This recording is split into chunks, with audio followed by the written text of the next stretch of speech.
Jadilah pendengar yang baik, be good listener. Dalam hidup, tak banyak orang yang diberi kelebihan berbicara di depan publik, bersuara indah di depan banyak orang dalam panggung pementasan. Kita sering terpana pada suara indah dan syahdu dalam alunan lagu. Pun kita sering terbuai dan terpaku oleh orasi dakwah yang menggetarkan kalbu. Juga kita sering terkagum-kagum pada paparan ilmiah dalam kajian keilmuan. Banyak di antara kita berharap, kitalah yang berdiri di sana. Kita bisa seperti mereka. Pun banyak di antara kita membayangkan, bahagianya andai orang-orang itu adalah orang yang penting dan dekat, bagian dari hidup kita. Hei, bangun. Hidup kita bukan di panggung pementasan. Hidup kita yang nyata di sini, sekarang, bukan di panggung. Bahkan mereka yang sering tampil di depan, waktu mereka sebenarnya lebih banyak di kehidupan nyata. Coba dengarkan, anak-anak kita sering kesal mendengar omelan ayah ibu. Pagi, siang, sore, malam tanpa jeda atas nama nasihat.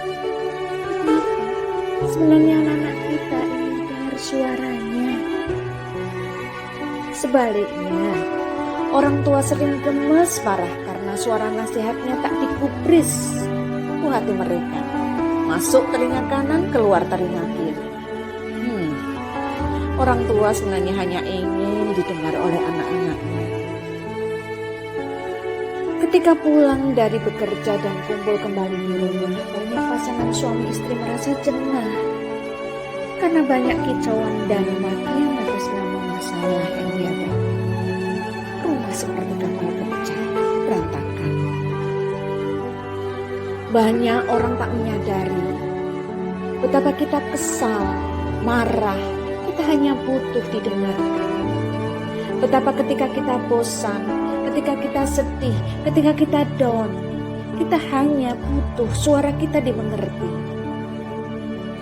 Tetapi mengapa selama ini kita menutup mata atas kehadiran orang-orang yang menjadi pendengar yang baik bagi hidup kita? Mengapa kita masih menafikan betapa berartinya mereka selama ini dalam hidup kita? Waktu kita sekaranglah untuk menjadi pendengar yang baik juga bagi mereka. Bagaimana kita bisa mengurai masalah tanpa mendengar apa yang menjadi masalahnya? Bagaimana kita hendak meminta maaf atas kesalahan diri tanpa kita pahami kesalahan apa yang telah kita lakukan tanpa kita sadari? Ternyata cerewetnya istri karena ingin diperhatikan suami. Omelan suami karena beban pekerjaan yang menumpuk. Kebandelan anak mungkin karena ingin lebih banyak bersama orang tua mereka. Ketika kita hanya berfokus pada diri sendiri, sebenarnya banyak orang yang akan tersakiti.